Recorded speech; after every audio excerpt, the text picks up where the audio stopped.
we have started a new series on your bright ideas for Liberia. You know, most of the time people say, oh, don't criticize, we want you to advance some solutions. So we got people who have some bright ideas that they want to share with Liberians and friends of Liberia. Tonight, we're going to be hearing one of those ideas on the topic of sanitation.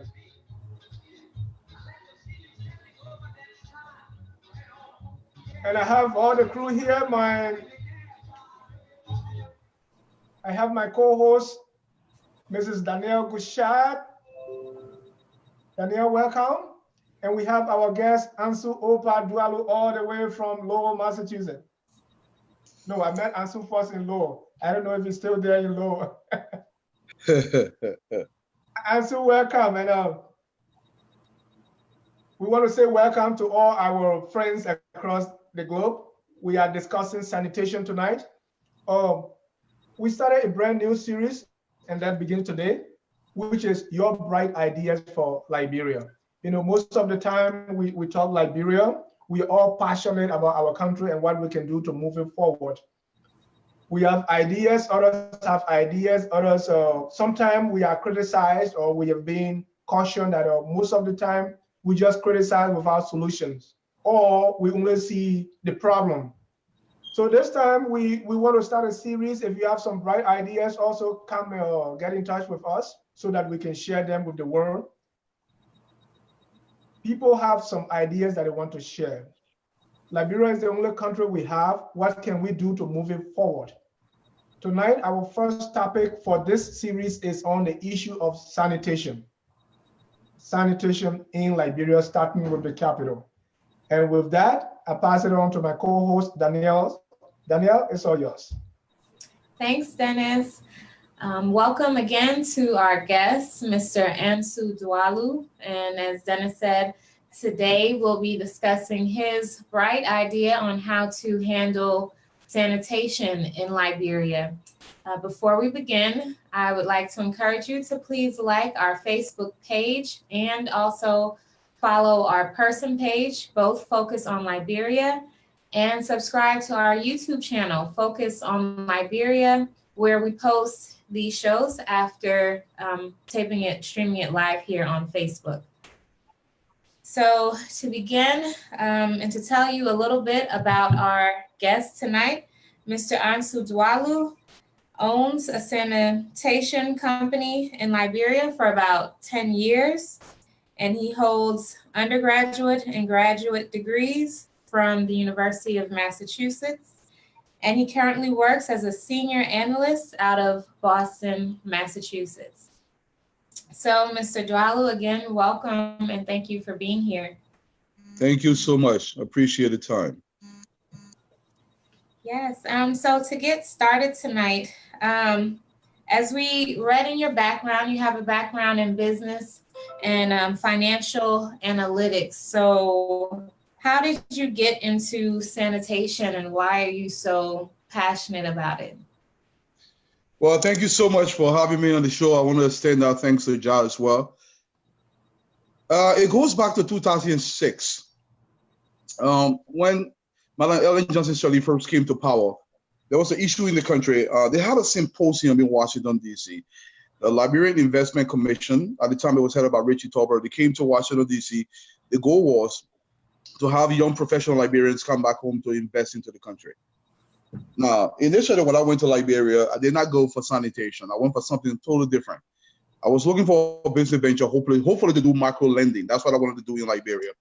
So I went to Washington, D.C. I went to the symposium, and it was very aggressive. If anybody remember 2007, our country was literally in the toilets.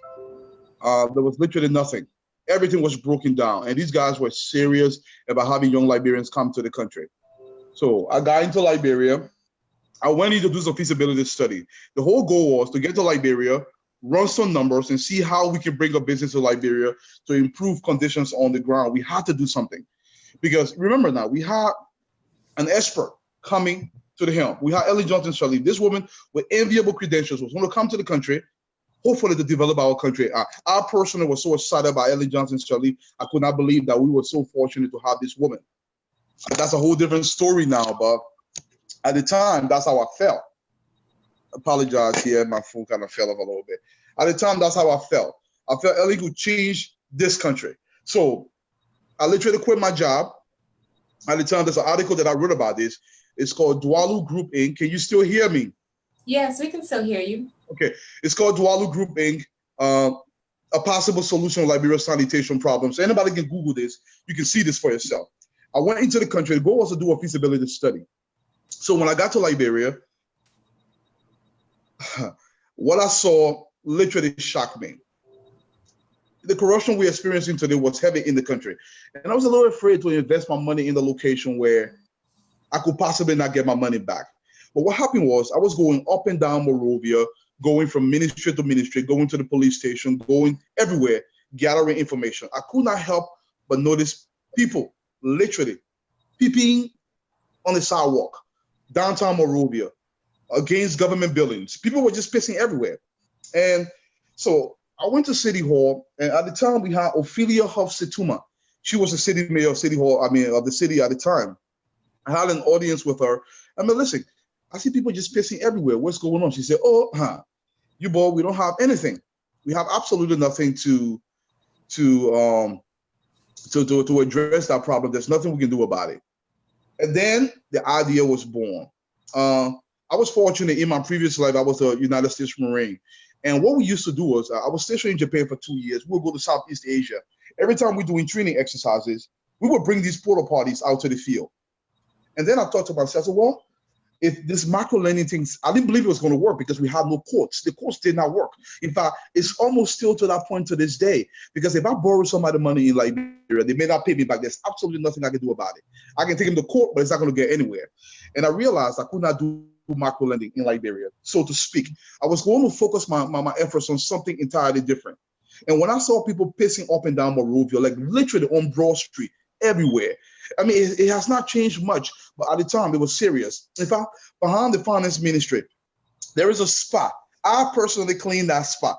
There is a spot that people used to piss. So they had this green mold literally climbing up the building of the finance ministry. So I told the city mayor, I said, listen, I have an idea.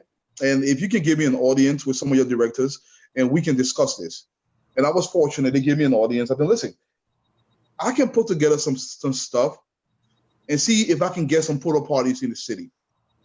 She would say, well, I'm like, listen, this is not a charity. This is a business idea that I'm looking for. I'm looking to create jobs and I'm looking to invest here to help in my own weak little way. I was fortunate. I got an audience with the city mayor. We had an extensive conversation. I also went to the Liberia Health Ministry. We had with the directors at the time. It was, I believe, Gunningali was the health minister at the time. We had an extensive conversation. I went to Liberia Water and Sewer Corporation. We had similar, and everybody was excited. It was a well, Dualu, this is a great idea. And I spoke to a few other bigwigs, and it was like, listen, if you can do this for Liberia, this would be huge. Mind you, I know nothing about sanitation at the time. So I decided, I'm like, listen, I'm going to just go and go run some numbers and see what I can do. I flew back to Boston, and I was fortunate enough to get some numbers, put some numbers together. Cut long story short, within the span of 6 months, I was flying back to Liberia. By this time, I've already quit my job.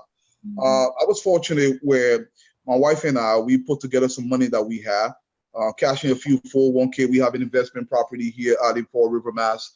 And we took some money out. And we were going to invest in Liberia. So what I did was, after I ran all these numbers, initially we put in for a lot of toilets, but we decided to only commit 40 toilets. It took us 244 containers to ship those to Liberia. A typical toilet will run you between $300 to $600, depending on what kind of model you're buying. Okay, I keep asking you if you can hear me because I don't see you. I just want to make sure I'm not talking to myself here. No, we can hear you. Okay, excellent. So I bought 2 tanker trucks, 2 septic trucks. I bought a 2,000 gallon septic truck, and I bought a 1,800 gallon septic truck. I bought a whole bunch of stuff, including spare tires, spare parts. Our initial investment was around $240,000. And I flew back to Monrovia. I built a facility to call my headquarters in Liberia, and I trained the first 10 men to operate these toilets. Now, mind you, before I got back to Liberia, I spent about 2 weeks with a sanitation company here in Massachusetts funny story. I had to actually pay them to learn how they run their operation. So That's I paid how them it works. You got to pay to learn in this country. exactly. But here's the thing: I pay to literally clean toilets. Yeah. That's how to learn the business. So I spent 2 weeks with these guys.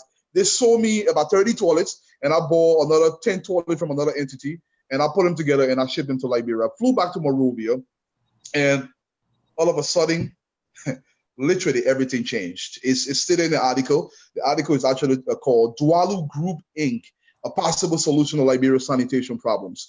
When I got back to the city, it is something that was just mind-blowing. Everybody wanted something from you. I'm not going to go into detail because I got hurt in many ways based on some of the anger that I expressed back when I said, listen, if you're bringing entrepreneurs here to this country, you cannot treat them in this way where they have to pay to play, especially if you have a business register. Mind you, by this point, by the time my stuff got into Liberia, I've paid close to 35,000 United States dollars in taxes. So they didn't care about how much money I was paying in taxes to the government. Everybody, but that's a whole nother story for another day.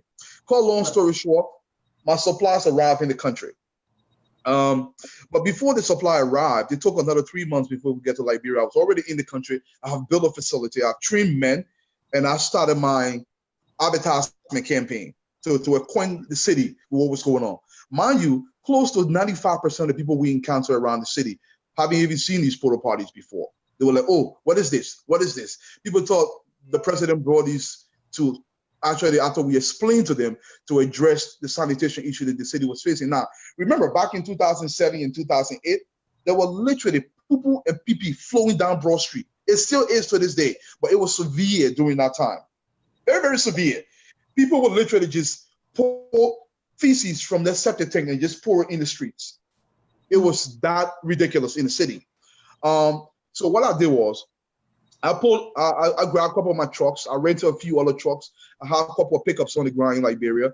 I put toilets on this pickup, and I did a tour of Monrovia from all the way from Bonard's farm.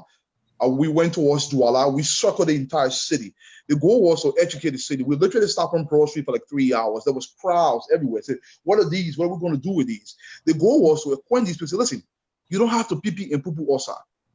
The reason why, I mean, I can list every statistic you can think about why there are certain health conditions in Liberia. It's not magic. It's not witchcraft. It's not wizardry. It's poor sanitation. And what we try to educate. Before you continue, Mr. Dualu, and that's how you got involved, because my co-host was curious how, from your background, how you became. Let's take some time now and talk about, I know you mentioned the open defecation, but let's take and talk about the issue of sanitation in Liberia before we even. Let's leave us the scenarios when it comes to how the issue of sanitation, that someone will listen to us and say, okay, this is a problem, we need to talk about it. Let me put it to you. I will give you some numbers. What I did was, over the last 4 years, I have compiled a bunch of statistics about sanitation in Liberia personally. I know the World Bank, the World Sanitation Program, the World Health Organization, they compile. You can get those from Google as well. So most things I say here will be consistent with what they've done, but we have compiled our own personal information on the ground, me personally, with a crew of 5 people that I trained to actually document the issue of sanitation in Liberia. So not only do I know this personally. I will say this to you. You will hear numbers like only 40% of Liberian poo-poo outside. That's not true. The number is closer to 80% from our numbers, what we gather, especially Central Monrovia. Now, you must understand, the farther away you go from Central Monrovia, the more sanitary the conditions in those areas. The closer you are to Central Monrovia, the more dire the issue of sanitation is. I will give you an example. Most people downtown Monrovia do not have access to clean and sanitary toilets. Now, before I give you those statistics, I want you to get some information. Back in 2014, I literally, Amara Cunningham, Mary Braw, Ellen Johnson Shalib, I was on them like literally almost every day. I'm saying, listen, we have all these government toilets downtown Monrovia. They are not working. People are still using them. They're not flushing. I still remember when I was a boy. It must have been 1984. You know, I'm a late 70 born, but around 1984, they had these government toilets around Monrovia. I must have used them once because I remember the scenario. And these government toilets had water running underneath them. So if you did your business, the water took the feces to wherever it took it. I didn't know where it was taking it. So my goal was, I'm like, listen, the feces that are just sitting here downtown Monrovia, it overflows ever so often. We can run pipes on these toilets and we can send them to a central location. So what we did was I engaged 100-acre outside of the city that I still have ready to go if the government wants to do this. Because the issue of sanitation will die. So what the city told me was, Ellen Johnson Sirleaf, at the time, Amara Khan, the finance minister, was on this committee. He said, Dualu, I don't know if we get the kind of money right now to do this. I mean, listen, we're not asking for a lot of money. The government can spearhead it. $2 million is very, very little for what we want to do. They said, well, what we can do is we can only put tiles on the walls of these government toilets for now. And I have the contract to come in and supply temporary toilets for this community downtown Monrovia to put tiles on the walls to make sure people use those toilets. It was not a solution. It was a quick fix. And I told them, listen, this is not going to help anybody because the feces is still sitting there. But I will give you some numbers. About 50% of the people that live in Monrovia do not have access to clean and sanitary toilet. It gets severe the closer you get to the center of Monrovia. Now, the highest concentration of the population of Monrovia is downtown Monrovia, especially. The closer you get to Monrovia, the higher the percentage, closer to 80%. If you go outside of Monrovia, because these people have these outhouses or outside toilets, they dig their holes. But you got to also remember, close to 80% of our people use well water. So if you're digging these holes, another proposal that I presented to them was, listen, they can dig a hole, but we can bring these giant tanks and we can bury them. Now with the water, the feces does not sip into the groundwater. Nobody will listen to me. Now, remember now, I was going on the radio 3-4 times a week, going on TV, and you have to pay to go on these TV and radio shows so people don't understand. And everybody said, well, Mr. Dualu, why do people benefit your house so much? And it just to laugh a little bit. They said, well, you're going to clean the poo-poo in America all this time. You're entire clean the poo-poo, you can't allow to clean poo-poo. Now, the issue was, sometimes they don't understand what's going on because if you live on a certain condition for a very long time, you think it's normal. And they felt this was normal. So it was an uphill battle for me. One thing I want you to know, most people, about 80% of people that live in the city, they will build houses without toilets, facilities. They will literally build houses without toilet facility. We went into Nuguta and the West Points and the Gibraltars and even in the Dualu areas. We go to these locations, people just walk on the beach. This is very common. They would just go on the beach and do their own doo-doo. And one statistics is actually verified by the World Health Organization and the World Sanitation Program. 88% of the deaths that are caused by diarrhea in Liberia are due to fecal matter that people put in the mouth. Basically, what happens is people will drink water, but you get poo-poo inside. It is not clean. So 88% of the diarrhea cases in Monrovia are due to people putting poo-poo in their mouth without knowing. Not my statistics. We know this because of the numbers we ran. Because what happens is somebody live uphill, another person digs his well downhill. This is very, very normal, what we're telling you here. So we went around the city and we took these very pictures that you're posting right now and we presented to them. They said, well, Dualu, my man, I live in my fence and nobody come in my fence with poo-poo business. For 10 years. So what I decided to do was I realized my own people were not listening. I wrote from the vice president. I sat one-on-one with the Honorable Boykai. I sat one-on-one with people from the executive branch. It was like an everyday thing. And you know, to sit with these people, it is not an easy feat. Right. And I'm going to leave it at that. So Mr. Dualu, you've spoken to all these people. Other than money, what is the real concern for them that they're apprehensive to adopt the plan? Well, personally to me, I don't know why, but I do know why. The reason here is most Liberians in authority, they get a little bit easily at times. And when somebody else comes out with another idea, maybe they don't want to promote that idea, whatever the reasons are, I really don't like to go into that detail anymore because of people. Sometimes you get to Liberia and you are pushing an agenda that can change the face of the country. change the economic conditions of the country, change things you perceive as somebody who wants to come in for a job or somebody who wants to come in for something that they're not accustomed to. You know, change is difficult for some people. And some of the reasons, I don't know why. And one thing I told them, I'm like, listen, if you don't even want to commit any money, anything to this thing, I only ask for one thing from the government. And I stated this a million times in Liberia. I bought a blowhorn and I would go downtown and I would talk. I'm like, listen, all I need the government to do is to enforce the law. The government enforces the law. This works. Just enforce the law. And one of the things, in fact, I was fortunate, and I started with the Grand Bassa County Caucus. I speak fluent Bassa. So I started with them and said, listen, and the Bomi County Caucus as well. I'm like, listen, guys, the issue of sanitation is dire in this country. I gave them hard statistics. And I will restate some of the statistics here tonight so people can understand this. And how much it can grow our economy, how it can add millions of dollars to our GDP, how it can improve the girls' enrollment rate into schools that were like, how can cleaning area will increase girls going to school?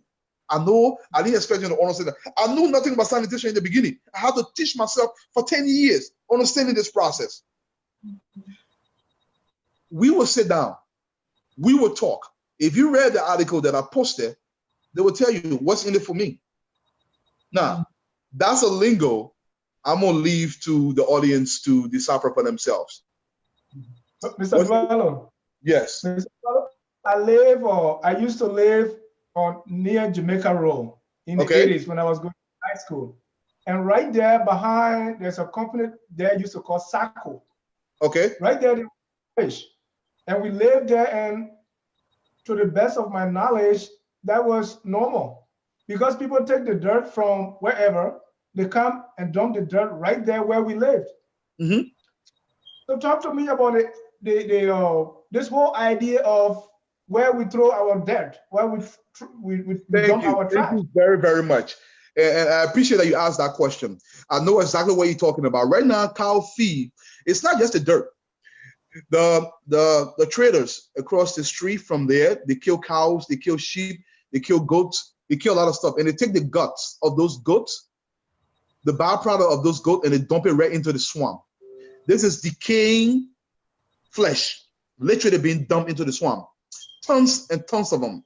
Now, into Red Light, into Dualu, and where you're talking about, almost every part of Monrovia has a dumper.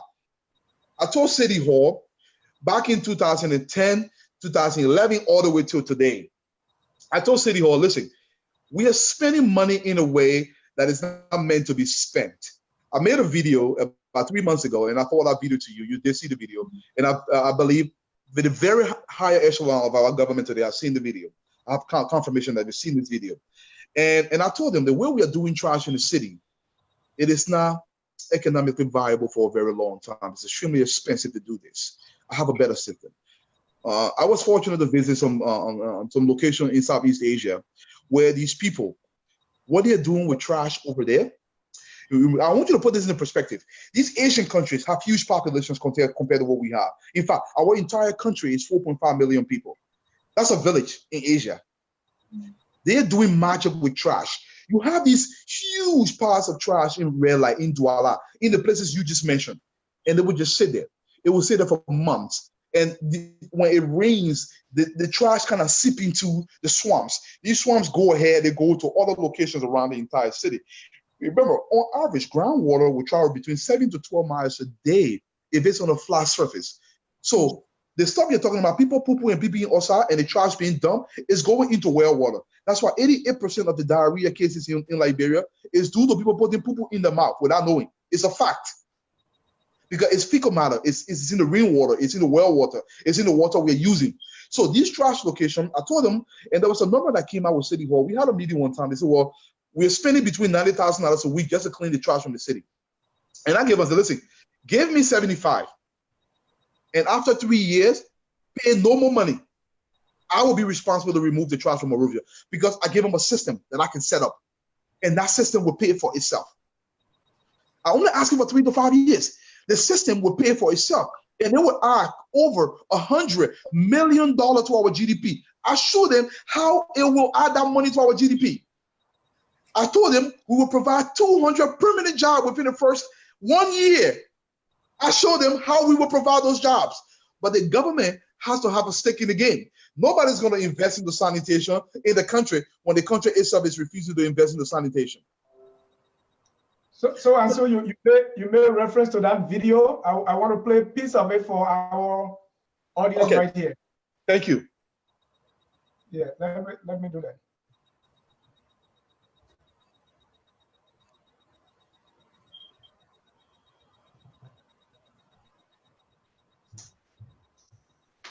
Permanent jobs. We will show you how we would do everything. Everything we written down. It was getting to honorable Jefferson Koji, and I can resubmit that to anybody who will listen. But we should not be covered with trash. Number one, my first thing is I want you to remove trash collection from Orange City Hall's control. This has to go to a different entity or entrepreneurs like myself so we can take up this initiative. That's my first point. You have to remove trash collection from Orange City Hall's control. Number two, we have to zoom the city. One thing I've done, I've created a matrix that we are going to demarcate the entire city. We're going to have a massive database that details everybody that lives in Monrovia, who owns what structure. It's going to be labeled. You can actually borrow our database for other taxing purposes. Okay, but our goal is to make sure we document everything we do. Number three, we're going to relocate the trash collection site and processing location from away from populated centers.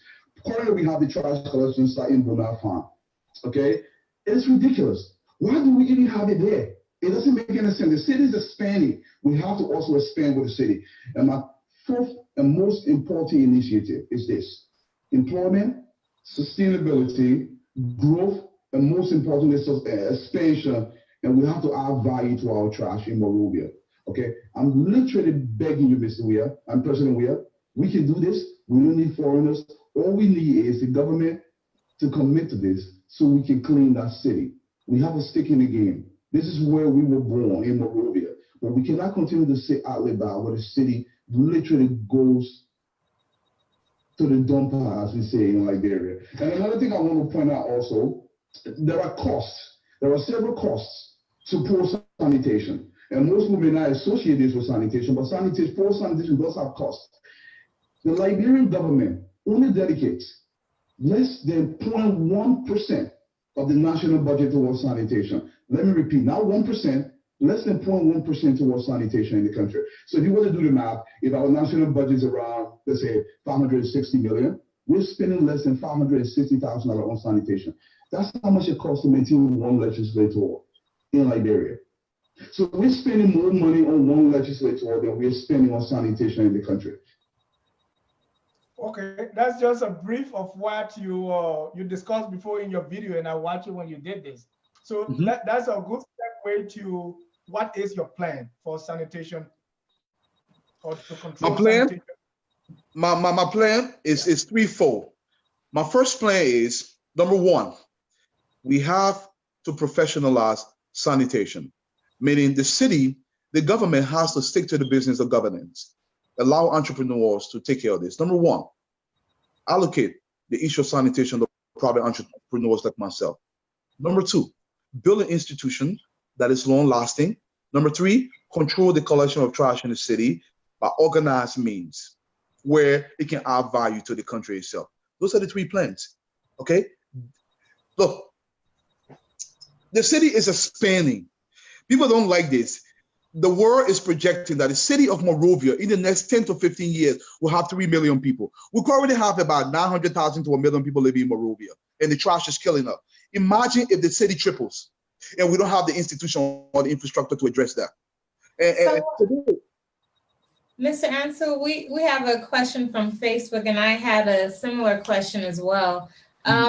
So is this plan only for Monrovia, and exactly what is Monrovia, if that is your plan? Thank you. It's initially for Monrovia, and the dream is to expand to other counties. The reason why we are saying this, because our ultimate dream, which is to build a processing location that can generate electricity, that's our ultimate dream. Obviously, employment along the way. The trash in Monrovia will not be sufficient to supply the facility that we intend to build if we get to that location, if we get to that stage. So we will definitely take trash from other counties, but initially it will be for Monrovia. We define Monrovia, not just central Monrovia, but Painesville, all the boroughs of Monrovia itself, Montserrat, Maserati proper. Let's call it that. Okay. That's our definition of Monrovia. So in your video, you mentioned that only 0.1% of the national budget currently is allotted for sanitation. Yep. And you're asking for $1 million, I believe you said in the video, for your plan. Mm-hmm. How can you justify or appeal to the citizens that 1 million is worth it when you have other sectors like education and the health sector that are also lacking funding? Thank you. That's an excellent question. Let me bring this to you. There is no development that will be conducted in Liberia that is more important than sanitation. Let me repeat. There is no development in Liberia that we need right now that is as important or more important than sanitation as we speak. $1 million is a very small sum of what the city needs to address the sanitary needs in the country. 1 million is small. And that's how money going to me. This is money the city can hold by itself. We can sign the contract because initially this will be a joint venture. Let's say the city comes up with $1 million. We really need $3 million every year for the first 3 years. And after 3 years, we will be on our own. We will generate our own income. In fact, we will start paying the city money. And I show them how we're going to do that. The city will not pay any money after 3 to 5 years. We ourselves, one thing I've done, we created a database where we have to create an addressing system for the entire city for this to work. So the first 6 months, every single structure in the Republic of Liberia will have an address. We will create that. We will go to every house and there will be an address to every house because you have to put them in our database. We have to create data in Liberia for information, for decisions to be made. We cannot make decisions off the whim. There must be data to go off of. So every house in Monrovia will be demarcated. Some of that money will go to that, to demarcate every single structure in Liberia. We put that number around $150,000 to do that. We don't need $10 million to do that because it can be done on the cheap. We can buy the machine from here or sense the machine. We can create our own data addressing system in Liberia. So a typical address will look something like this. Let's assume it will start, let's assume your name is Dennis Jah. And your address will go like Liberia, Monrovia, district number 16, Maserati County, Maserati County, number 100, that's Dennis Jah's house number, Dennis Jah. In that sequence will be your address. So if you're in district number 16, now we have a database. We know who owns that structure. We know what routes to take because everything we're doing will be done daily. Most of us live in this country. Our trash is collected once a week. It comes in on a Tuesday. You put your trash outside. We come and collect that trash. People say, oh, how are you going to do that? We have that. Now, some of the information we cannot release to the public because we don't want people taking our idea, but we're willing to release it to the government provided they understand this is proprietary and it's something we own personally. It's ours because we put a lot of money and time into creating that. So somebody else cannot just go out and use it. But all the information will be given to them. How are we going to do this? This is a trial basis. And we are willing to collateralize the whole thing. Like I said, I have enough access on the ground right now to at least collateralize $1 million to do this project. Because without sanitation, we are dying. Literally dying. I will give you an example. I was going through, it was a few years ago in Ethiopia, the trash in the city. But before I say that, in Bonafide right now, where I have my headquarters, the trash, you can smell it for 5, 6, 7 miles. And it's continuing to increase in mileage because the dumper is getting bigger and bigger. Remember, 20, 30 years ago, this was a village. And the mistake people made was they built around this facility where the trash is literally piling up everywhere. It's literally piling up everywhere. So this huge dumper, these giant mosquitoes, they stench from the location. Nobody can live in this area. You don't have to. You cannot put trash in the middle of Atlanta, Georgia. You have to go outside of the city. Like I said, that's why I engaged 100 acres of land. Something that will be demarcated property. That way, it doesn't matter how much the city spends, it can no longer get to our location because we will make this into a processing location. The goal is to turn into a factory eventually because trash is gold. I want you to answer something. The same facility that was built in Addis Ababa is providing 30% of the capital city's electricity, 30%. And I want you to listen to me very carefully. The city of Addis Ababa is 3.4 million people living in that city. 3.4 million people is providing 30% of their power. To make you understand what this means, the entire power generation in Liberia is about 80 megawatts. It is not stable. The power that is being generated in Ethiopia right now from this facility, they're providing 185 million kilowatts of power. That's equivalent to 570 megawatt daily. That means a power plant can electrify the entire Liberia and some Lee oil. Now, we may not build a structure that big. It costs them approximately $120 million to build. We're not going there yet. You can start with a small facility for $30 million that can generate, instead of 500 megawatts, it can generate 250 megawatts of power. Right there in Sector Monrovia. So one single power plant, the power in Liberia right now is 39 cents per kilowatt hours. For one, it's so expensive. In fact, Liberia has the most expensive power grid in the world right now. It's 39 cents per kilowatt hours. So if we just took 39 cents per kilowatt hour and you are generating, let's say 250 megawatts of power every day, and people are using that, that's approximately $2.5 million every single day, 24-hour power run. $2.5 million every single day. That's close to $1 billion a year. Not just from power. I say $100 million to our GDP. It's a whole lot much more. But we know we will start on a very small scale.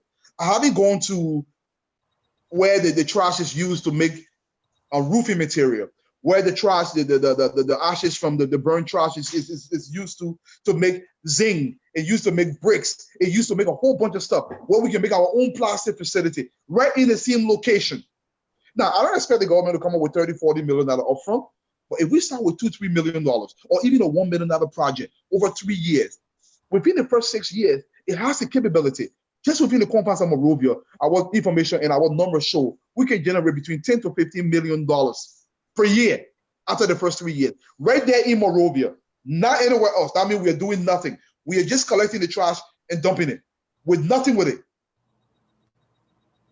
Another thing I want to stress also, look, most of us who are in this country that have been fortunate to have gotten some education, to have gotten some skills, Liberia needs that skill so desperately. I don't even know how any other way to say it. So you're not taking money from this other entity. You are actually improving this other entity by giving sanitation money. That's the justification. You are giving them more money by giving sanitation more money. Because if you give sanitation more money, this is what it does. It does three things. First of all, we are presently losing $18 million a year because of poor sanitation in the country. $18 million. This is not my statistic. This is the World Health Organization statistics. So okay, you talked about that in your video as well. The $18 million a year loss due to sanitation. What is making up that number? Where is the 18 million coming from? Excellent. I personally feel the number is too low. The $18 million is too low, but we will go with that number. What makes up that number is they allocated $1.9 million to access the time. Because you have to go look for a place to poo-poo, you're not being productive. You understand me? They said, well, it costs Liberia about $1.9 million because you're looking for a place to poo-poo, because there is nowhere to go poo-poo. The mere fact you're looking for a place to go poo-poo, it costs them Liberia $1.9 million. That's how they run the number. Number two, premature death. It costs Liberia about $8.4 million every year because of poor sanitation. That's called about premature death. That's the number. So far, we are 9 million. Another thing, $80,000 is cost to lost productivity. $7.1 million is cost to attributed to healthcare because of poor sanitation. Remember now, dysentery, cholera, mosquitoes, malaria, gastrointestinal problems, a whole bunch of hosts of other things. I believe the numbers is way more, but they were very conservative. That's what makes up the $18 million. And the 118 million generated toward the GDP that you mentioned in your video as well, that is solely just from the electricity generation from the trash? No, it's not for electricity generation. Let me give you an example. If you took the trash in Monrovia, okay, this is not my information. This is the World Bank. You can Google this yourself. Any country that improves their economy will improve the sanitation in their country. This is fact. If you improve the sanitation in your country, your GDP, your economy will grow on average 0.3%. Follow me. If you improve the sanitation condition in your country by having access to toilet, clean up the city, pick up the trash, on average, your economy will increase by 0.3%. Let me put that into perspective. The entire GDP of Liberia is $2.3 billion, very small GDP, right? So if we increase by 0.3% of our GDP, that's almost $67 million, just by doing sanitation right. So you talk about 1 million being, for example, people think it's a lot of money or it's not justified. Just by doing sanitation, off the bat, without doing anything else, you add $67 million to your economy. But by doing sanitation right. Number two. Mr. Dualu, before you continue, we have a call on the line. Quickly. Okay. All right. Where are you calling from? My name is Ernest Bower. I'm calling from Iowa. All right. Ernest, your question or comments? Raise the volume if you can. I just want to say a little bit of things because I just want to tell this Mr. Dualu, thank you, because all what he's saying on this Facebook Live, I was in Liberia, I saw everything. And then my question is this: George, we have said all the people, all the Liberians are in the United States that want to bring companies to Liberia. He will help them. Why can he help this brother? This brother has a brilliant idea. Why can he help? Why he don't want to help this guy? Okay. Thank you. We will let Ansu answer that. Ansu, to add to that, or Mr. Dualu, there's also a question on that. Say what can there's a question on Facebook to add to Mr. Ernest's question. What can you do, and how can the government help? If you can summarize. Yes. What I've done. If you look at that video that I presented back in December or in January of this year, the Honorable President George Weah had a meeting with diaspora Liberians, and he stated his words. I'm paraphrasing here, but this is his word. Young Liberians or any Liberian who wants to come back home and create jobs and bring opportunity to this country, we will set aside $10 million towards that project. This is George Weah's own words. This venture will pay for itself. In fact, if the government wants to do a joint venture, it's something we're willing to go into with the government. Another thing that I've done, I wrote a piece. It's called the $1 billion challenge. People don't understand this. We can sit in the diaspora all we want. I don't know one person. I've lived in this country most of my life. I went to high school here. I don't know one person who lives in this country who doesn't want to go home if the opportunity presented itself. If they can maintain that same standard of living, the income they make here, or at least half that income in Liberia, they will be home in Liberia. So I put a challenge out there called the $1 billion challenge. Now, you know my background is in finance, and I've worked in the field for about 15 years. And one thing I've done was, we in the diaspora, we have a great responsibility to Liberia. Look, I'm apolitical. I'm not a politician. I don't do politics. I'm a businessman. My push is for business. How we can find solution to our problem. That's my own idea.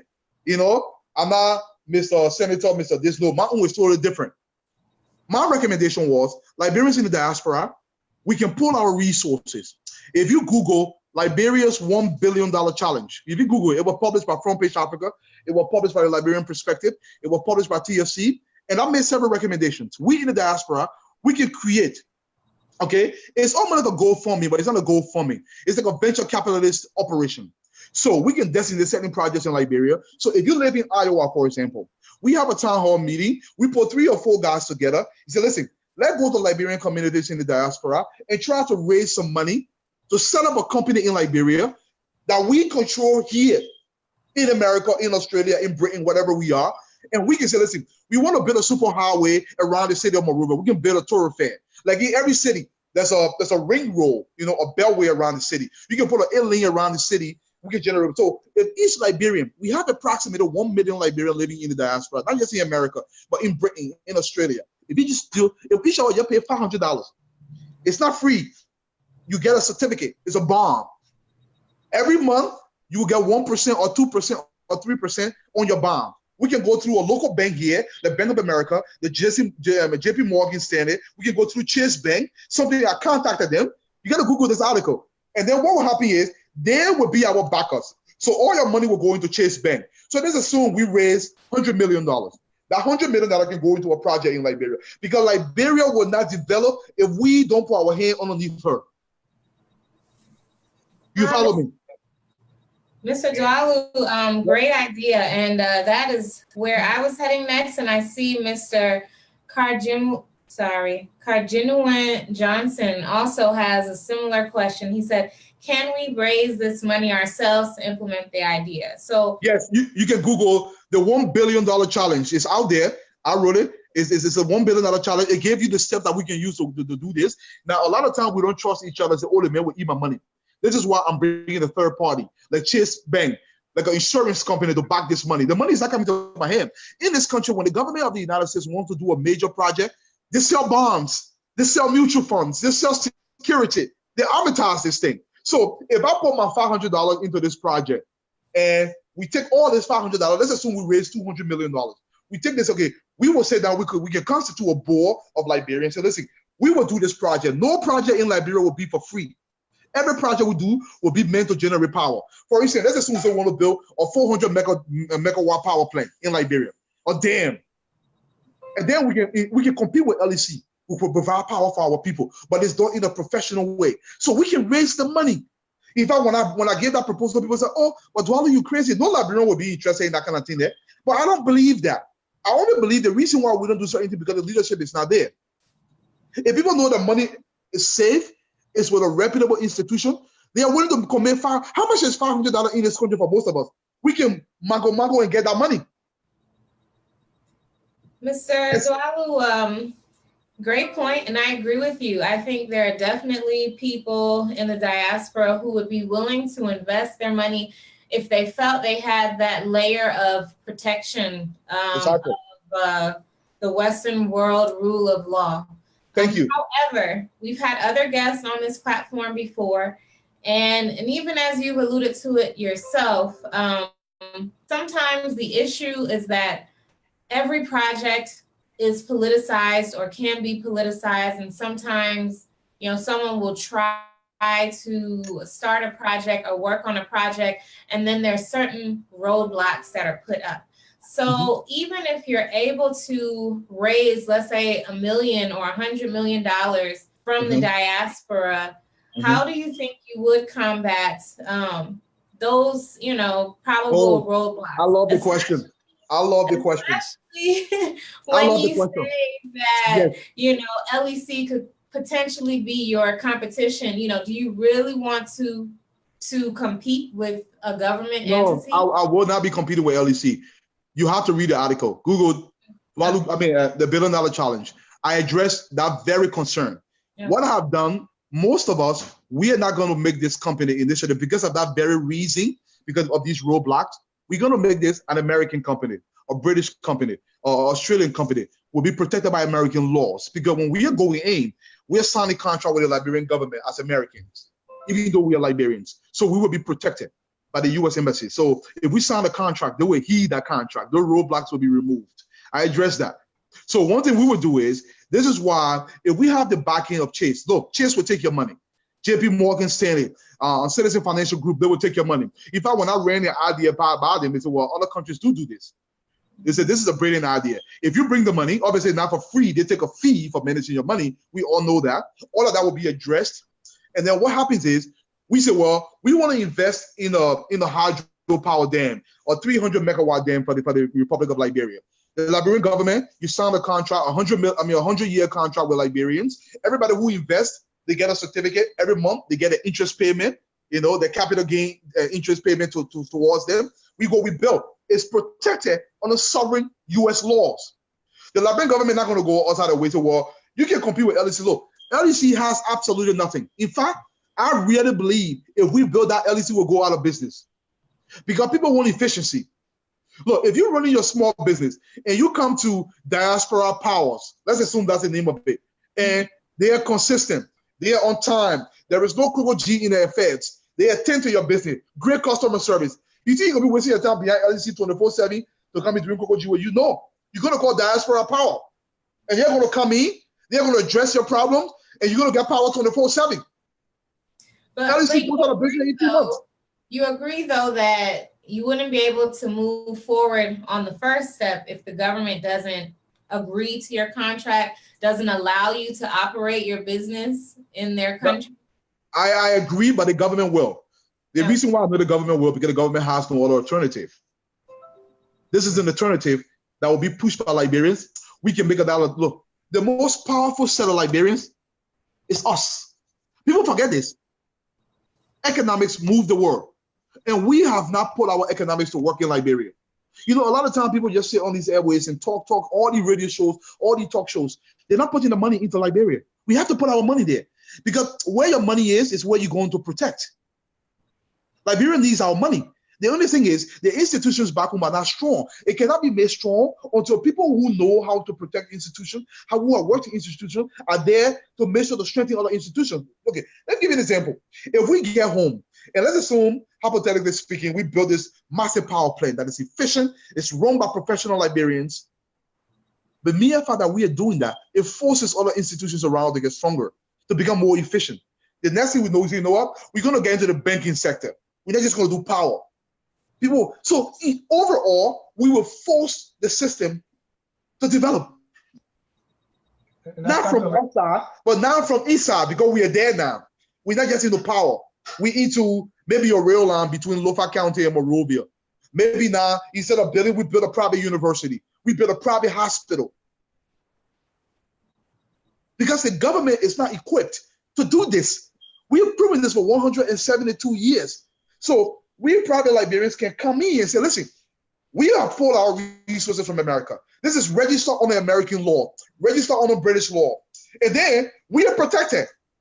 The Liberian government, look, I hate to say this because it pains me very greatly to say this. We only respect things that come from overseas, especially from the West. Mr. Dualu, there's a question on Facebook from Kumba Doe. I believe he answered this question, but he said, have you ever reached out to the current mayor of Monrovia? Oh, yes, I talked to him one-on-one. January 17th, I met him in his office, one-on-one. We had a lengthy conversation. I presented a proposal to him. Besides giving the proposal to him, when I made this video, the 14-minute video, he saw the video, he listened to the video. If people contacted me, we had a conversation. But like I said, one thing that I've learned in Liberia, you always want to stay clear of calling anybody's name or how things work. My goal is to get results, irrespective of who's there or who is not there. Like I said, I'm extremely apolitical. My thing is, I just want to see Liberia develop before I die. Like I'm a dream. And you understand me, eh? And I really believe it's within us to do that. Look, just think about it. You live in Atlanta. I'm sorry, your name slipped my mind again. Yes, you live in Atlanta. In Atlanta, I've been there a few times. There's a decent Liberian community in Atlanta. I'll put it about 5,000 or more, maybe. Yeah, about 20,000. Yeah, let's say about 5,000. You won't tell me the 5,000 people here, they can generate $200 a piece? Yes, they can. Look, you have to read the $1 billion challenge. I encourage everybody to read that. I label step by step how we can do this. You know, I'm saying $1 billion because I really believe we can get to that number. I even offer, I will pay $2,500 because I want more bonds, security. I can put it on my kids' college education, okay? Most treasury bill generate 2.2, 3%. So if we stop, within the first 3 years, we're not paying anything because we just started. After 3 years, we want to pay those arrears. Everything is detailed. And I have the full proposal. The $1 billion challenge, I condensed it because a lot of time, most people don't have time to read. But when you read it and you want the whole full package, I can say, okay, there you go. Let's move this forward. And I was even willing to present to the present government. The present government can even come overseas if they show credibility back home to sell bonds and mutual funds and build roads. We don't have to go to bogus entities to give us money with massive interest rate. You can sell these bonds and securities to Liberians. Look, like I told them, look, listen, I work as a senior analyst here. If certain things come up, I will quit my job to go on the road, to go to Liberian communities in the US. We will schedule meetings. We say, listen, December 5th, we will be in Minnesota. December 5th, we will be in Fargo. We'll have a massive town hall meeting. The goal is to generate this income. This money not coming to me, ain't going to nobody. It's going to Chase Manhattan Bank. We'll create a website. You can go there. You click in your name, Dennis Jar. Dennis Jar contributed $5,000. It shows your bond, your interest rate. Everything will be given to you like it is done here. That money will have a board meeting. You will get a letter in the mail stating how much we generated, what we are doing, how much the power generation will generate. I just mentioned to you, if we build a facility like what they have done in Ethiopia, that's generating 185,000 kilowatts of power. is bringing in $2 billion a year into the city. So if we spend $300-400 million and build a hydropower plant, let's assume we're only generating $100 million a year, and we're paying $70 million in interest, $30 million for overhead costs to run this operation. This is permanent. This is there forever. Our children will come and use this thing. Our country, now we can truly begin our industrialization process because we have power. I just released another article. It's called Common Sense Economics for Liberia. I encourage people to read that as well. And it stipulates how we can change this country. All I want to do, I can read. When I read, I said, go read it. This is my solution. All my reading is geared towards solution. In fact, I was actually fortunate to sit with the current finance minister, Samuel Twin. And I wrote a massive article. It's called Leveraging Liberia's Resources to Live the Pro-Poor Agenda. How we can use our resources. You can Google this. I'm not just saying this. Published all over. Ladies and gentlemen, if you are just joining us, this is Focus on Liberia. We are discussing your bright idea for Liberia. Mr. Ansu Dualu is discussing or is sharing with us his bright idea concerning sanitation in Liberia. As we all know, sanitation is a major issue. We are literally covered in dirt. Go to Gorbachev Market, go to Jamaica Road. There is trash right now in the city of Monrovia, Benson Street. There's trash. Yep. And the open defecation is everywhere. I was looking at an article and they tried to talk about how the lack of sanitation affect economics. And you mentioned a couple of them. One of it, the healthcare costs and the loss of productivity. When people are sick, definitely family members taking care of them, they themselves are sick, so they can't work. So we are losing productivity. There is a decrease in the rate of education. People who are, who can't drink clean water. You think the water was the first thing is to find. No, it's basic. It's basic. Look, you mentioned open defecation. According to the World Health Organization, poo-pooing osa. Let me start using big word. Open defecation. It means to poo-poo osa. Poo-pooing osa costs Liberia $11 million every year. Just by poo-pooing osa. $11 million. And one thing I also proposed to the city at the time. Look, in Kenya, they have a program in Kenya. Beautiful program. I love the program. It's something we can replicate in Liberia. What they've done is this entrepreneur comes from Britain. He's a Kenyan, and he will go to a slum community like West Point. He will build a public toilet. You can go and take bath there. You can go and poo-poo there. You can go and pee-pee there. It's in the community. It's for a fee. But it's run by a company. So they go into various communities. So if you don't want to build toilet in your house, there's a community process, but it's not like government toilet. It's clean, it's sanitary. You go, you take bath there, you do everything there. And the whole point of what he's doing is it goes into a tank. This tank, the feces is extracted. They make acid water with it for the batteries. The poo-poo is extracted. It's processed for fertilizer. It's part of my proposal. This is why we have to build this facility. They take the wastewater and they process this. So people don't have to be using oil around now. The water no longer go into the ground. Because here in this country, look, my own house, where I'm talking from right now, we do not have city sewer. We have our own tanks. The tanks are buried in the back, but they're buried in these giant rubber tanks, okay? You put these tanks on the ground, that means the water will no longer go into the ground. You understand me? Because you got to understand that 80% of our people in Liberia use well water. So if everybody is using OSA toilet or using septic tank, guess what? Our water is also being infected. Remember, like I said initially, the World Health Organization said 88% of people that die from diarrhea in Liberia, they die because they put poo-poo in their mouth. It's from water. Fecal matter. That being nasty, man. Who put poo-poo in their mouth? Oh, I'm telling you, because you're talking raw. When people poo in the mouth, they don't know poo in the water. They drink it.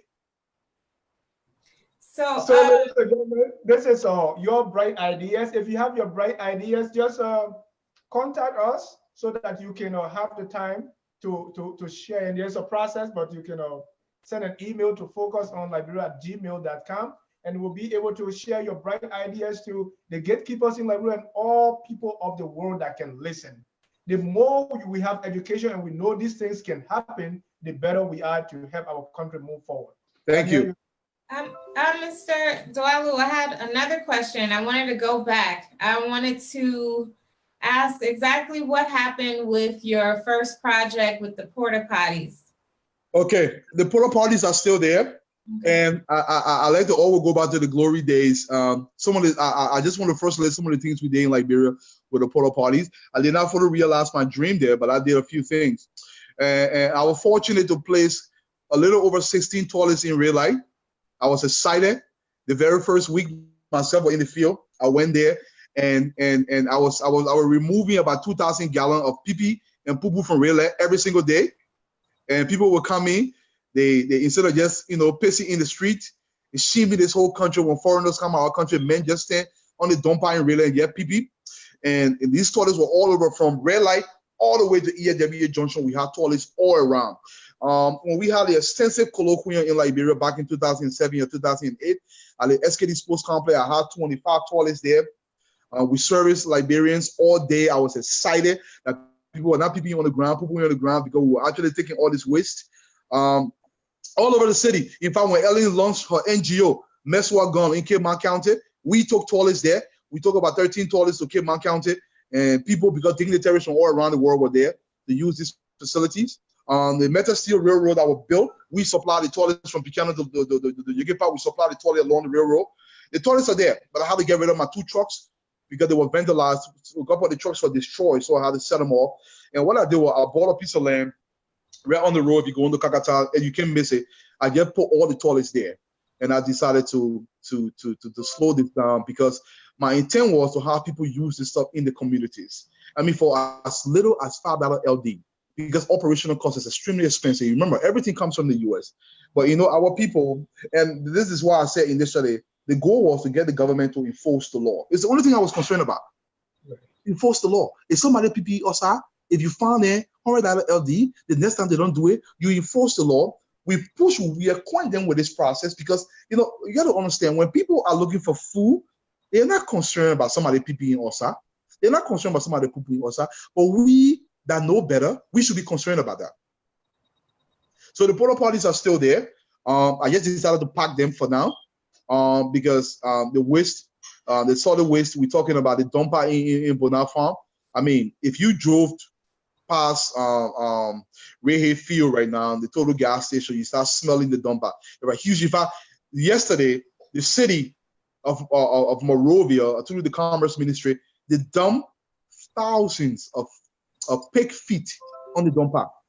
They'll take rotten chicken in trucks and dump it there.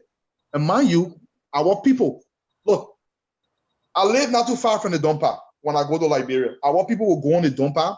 They will take the rotten fish from there. Or trash facilities have to be fenced. People can't just come from outside and go there. This is why I say I against 100 acres of land. It has to be done the way it's done. You can't just get on dumper. But people were going to. So when they were dumping those pig feet yesterday, I realized people were going to take the pig feet from there. Right. They will bring it back to town. They will dry them. They will take them back to the market. It's extremely unsanitary, dangerous. Right. And that's why we say sometimes, it's not my business. But if that person dried the pig fish, they're going to sell it to you. And so there's a pastor in Liberia who has he really came to prominence when he started to show garbage in the city. His name is Pastor Timothy Bear. Yeah, I know of him. Watching you tonight, this is what he said. We can't achieve the sustainable development goals if we do not take sanitation and hygiene seriously. He's absolutely right. It is a basic, it's a foundation. Everything was built from sanitation. Look, I was fortunate to give a speech at the World Sanitation Day in 2010 in Liberia. That's when I was obliged to read that article. And one of the biggest things that was stressed at that meeting was everything you build. Look, if you look at New York City, you look at the great cities of the world, the Hong Kongs, the Tokyos. Under that city, there is an army of sanitation workers. When you flush your commode, that people go somewhere. Somebody says it's working down there. And if we don't build that foundation, you can do no development. You can build all the skyscrapers in Liberia, all the superhighways. It will mean nothing if there is not proper sanitation. Look, let me tell you some of the consequences of poor sanitation. It is not just the 18 million we discussed.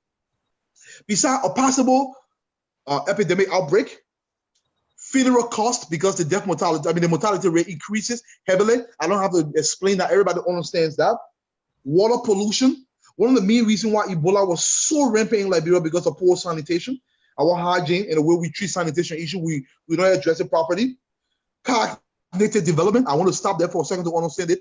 Most of our small children, their brain will not develop properly because they in poor sanitary condition.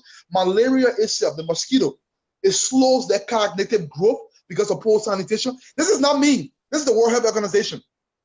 These are facts. Tourism. Look, we're talking about, oh, we should build Cape Mount. We should improve river access. Look, who will leave Jamaica? Who will leave Barbados, where they got running water and preparatory to go to river access, to go poop in the bush? Let's be realistic. So we're not going to get tourists if we don't address sanitation. That's a fact. This is not me. This is the World Health Organization. Cognitive development. Most of our children can barely read on a certain level, not because they're stupid or something wrong, but because they live in a very unsanitary environment. It limits their growth mentally. It limits their growth. Poor sanitation does that. So the cost is way beyond 18 million. Way beyond. It's expensive. Very. So So very where you used to dump your toilet from your... Thank you. Thank you. That's another good question. You see, Ja, I love you tonight. You're asking the right questions. When I first got to Liberia, when normal time, the people used to dump in Fiama. In Fiama, what they did was they dug these 2 giant holes. And these giant holes will overflow ever so often. Everybody dumps there. And what the government did was water and sewer. You bring your truck, you pay a fee, and then you take your hose, 2,000 gallons. Sometimes you get 10 trucks in line coming to dump. They will dump it in this hole. And what these people do is, down the valley, they plant potato green. I should get some pictures for you. They plant these potato greens, and each potato green will get an yellow leaf. Because that's small fertilizer they're getting. And all these potato green, we would dump inside this well. And the people then walking in raw sewage down this valley. Our people, when the health ministry should know better, our presenters said, listen, we have to move this location towards the 100 acres that I told you guys about. Move this dumping out of Monrovia. My man, we got money to do that. I don't want that. I want to buy a vacation. How you go do it? This is the government. This is not something an individual does. So as we speak, people are still dumping in Fiama. There are 2 wells there. The government said you cannot dump anywhere else because you must go pay a fee, the water and sewer. You get a receipt. You go to the gate. You get in the receipt. Your truck goes in. My drivers will call me. They go dump. They dump inside Fiama. So that's what we used to dump. Fiama. And Fiama is in the middle of town. Right. So when the wind blows in the wrong direction, you can't sleep.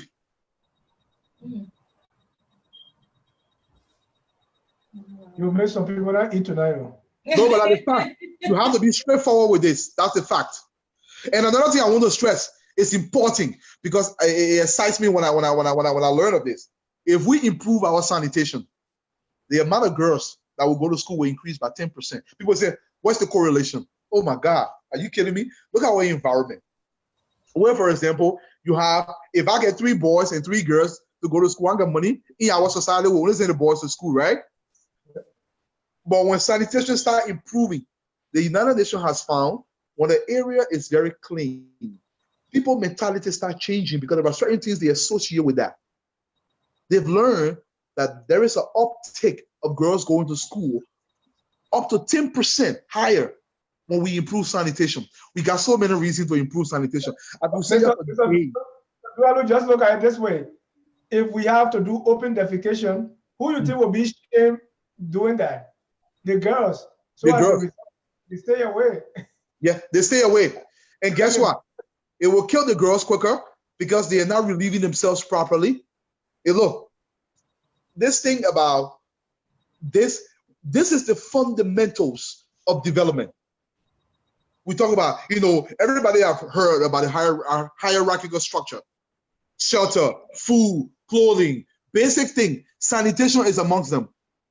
There was a time in Monrovia, and it's still happening. Almost every woman in Monrovia used to put tissue and lapa in the bed when they're going anywhere. They put tissue and lapa in the bed. We noticed they're doing our survey. They will put tissue and lapa in the bed because when they got to go, they will just find something in the corner, put the lapa over their shoulder and just squat right there. I am not kidding you. I'm being dead serious. And think about our beaches and what they do there.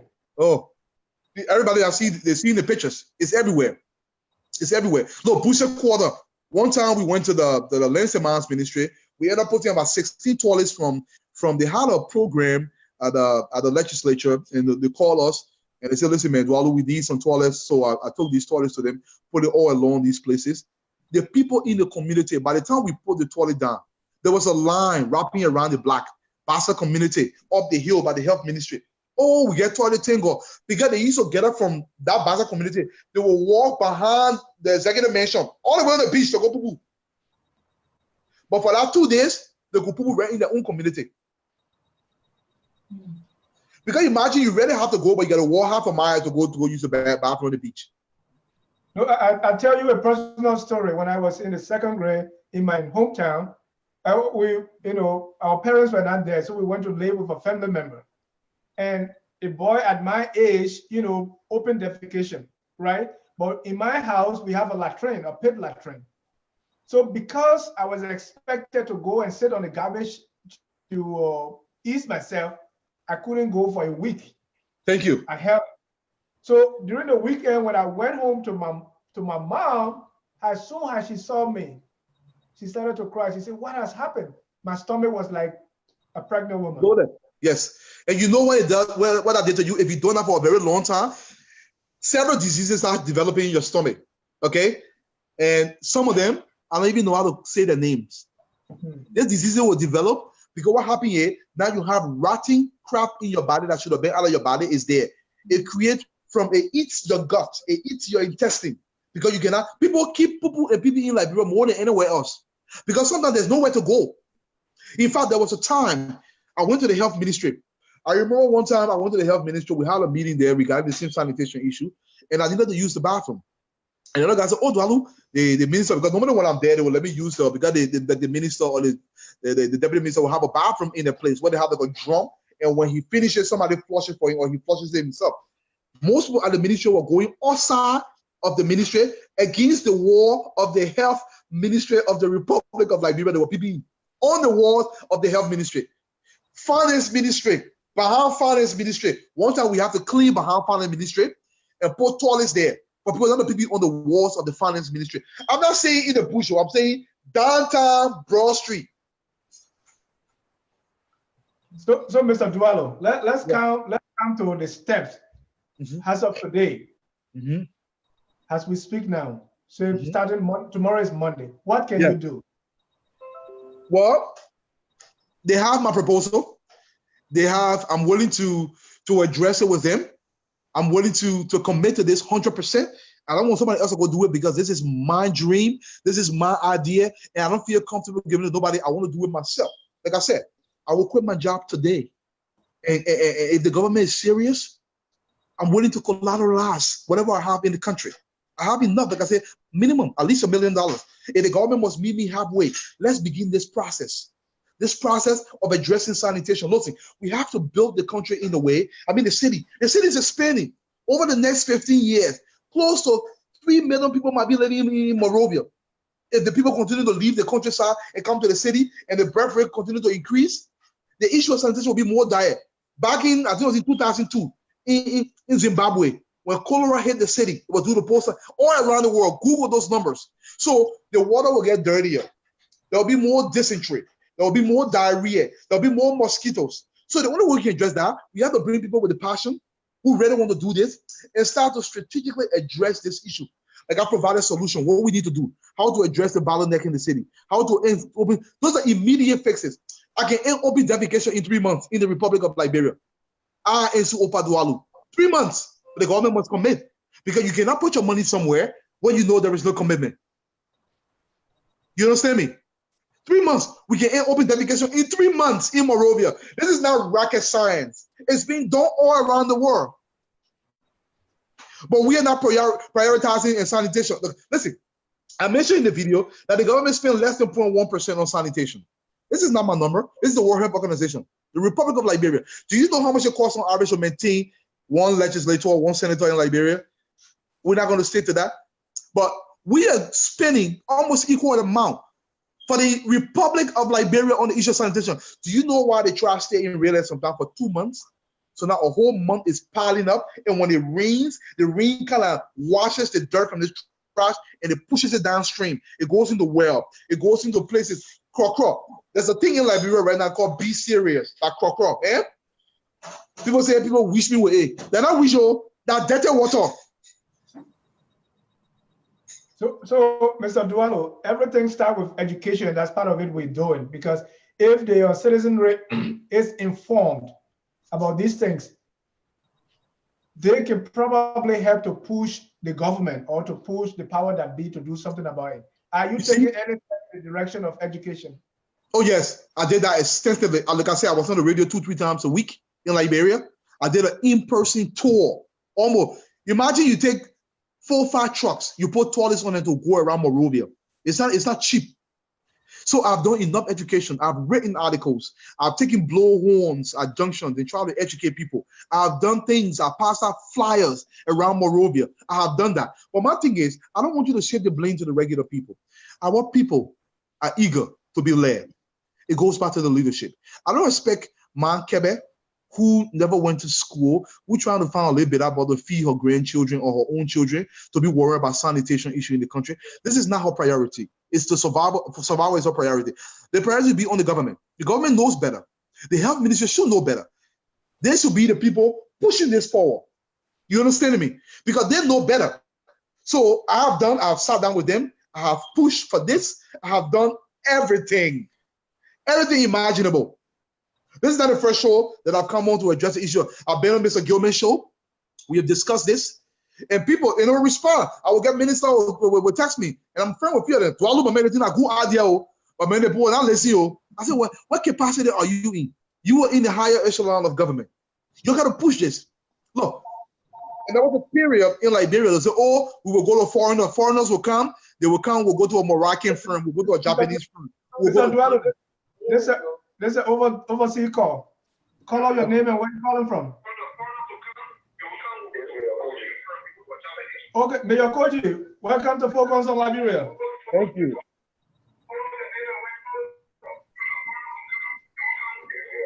You can lower the Facebook behind you so we can hear you. How are you?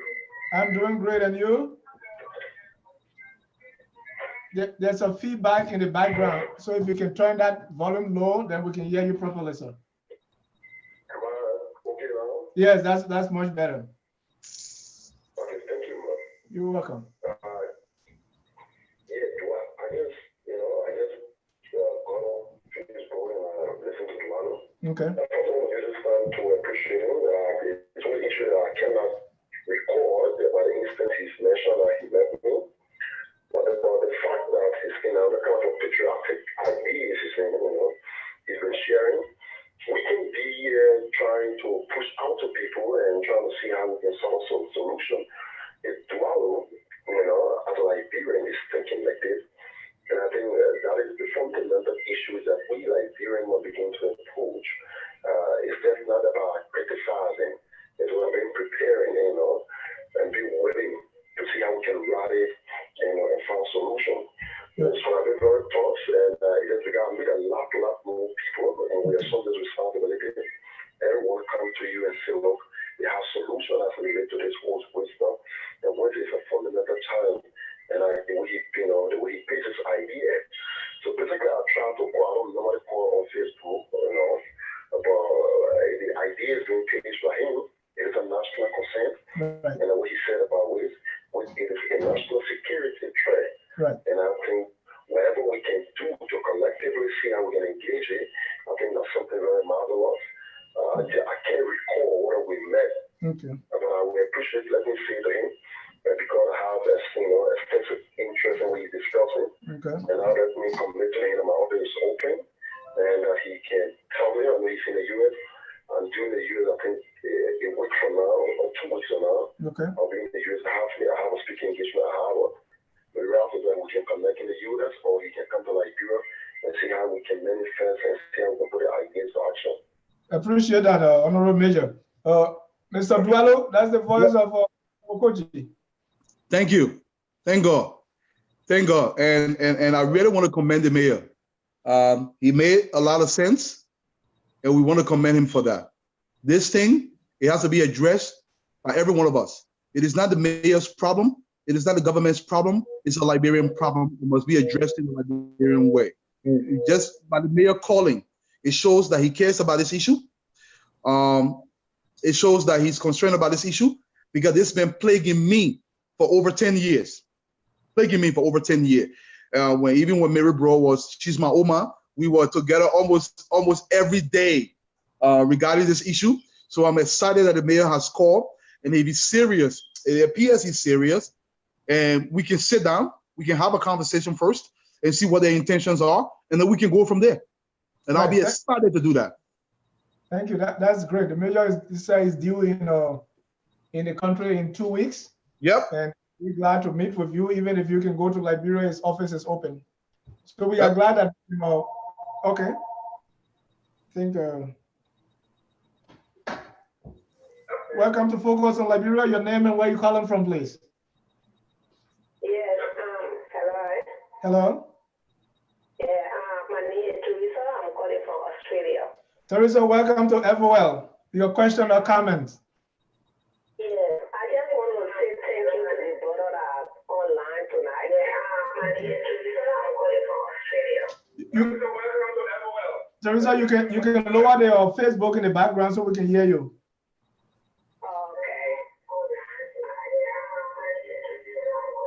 Just lower the volume, then we can hear you properly. Okay.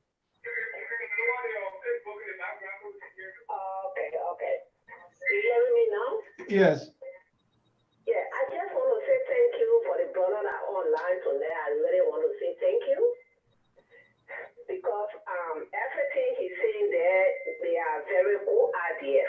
Because myself, when I went to Liberia in November, I've seen people being on the street.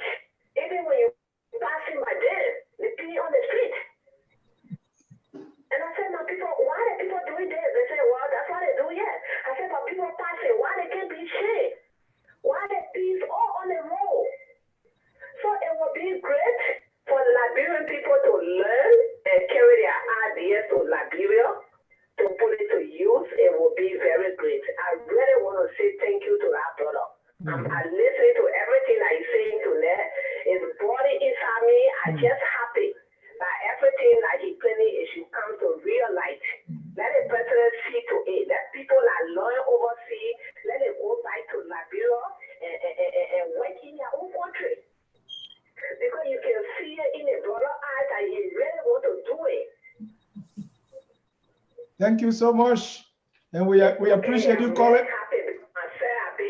Just a few times, and you see people on the street. I know. And you know, because when you live in one country for a long time, you go to your own home, you see nothing and can point to. Yeah. But people are there, they say, well, that's what they do. And nothing you can do about it. Yeah. Thank you so much. What time is it there in Australia?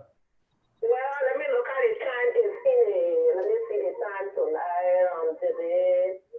Just bear with me. And just after 10, 1 minute after 10 in the morning. In the morning. That's on Monday. That Monday morning. Yeah, Monday morning. Okay, we still on Sunday 7:30 here. But thank you for calling. Yeah, thank you so much for having me on the show. I'm very proud of that brother. I pray for him. Let his dream come true. Oh, but man, you're not praying for me too? I pray for everybody. All right. I pray for you because we want for Liberia to be a better place. We don't want to be in one land forever. We want to go back home and see things happening. I know. Thank you. I'm praying for you, brother. All right. I pray for all of you on the show. Y'all keep doing what you're doing. Thank you. Thank you so much for calling. It's okay, brother. Thank you for having me on the show. Okay, bye-bye. Yeah, bye. Mr. Dualu, there is a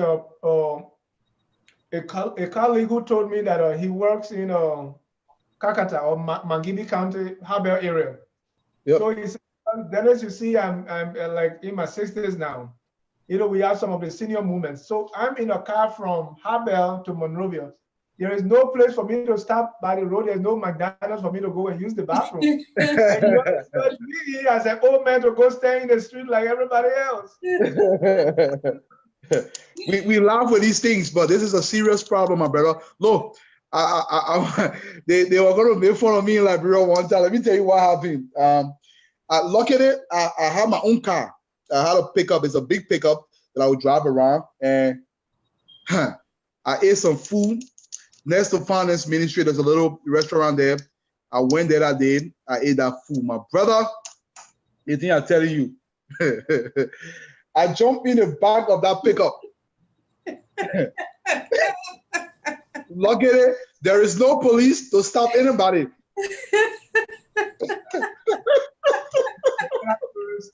Daniel, back to you as we. Okay. Well, as we draw near to the close of the show, we have people here who are interested in working with you and joining efforts with you. So how can they reach out to you? Well, you can, I mean, everybody through Facebook. My name on Facebook is, just type in my last name, it's Ngasi Dualu. Or you can Google any one of my articles. You will see my email there. They can call me directly through my phone number if it's all possible. I don't mind. You can post it underneath this live feed.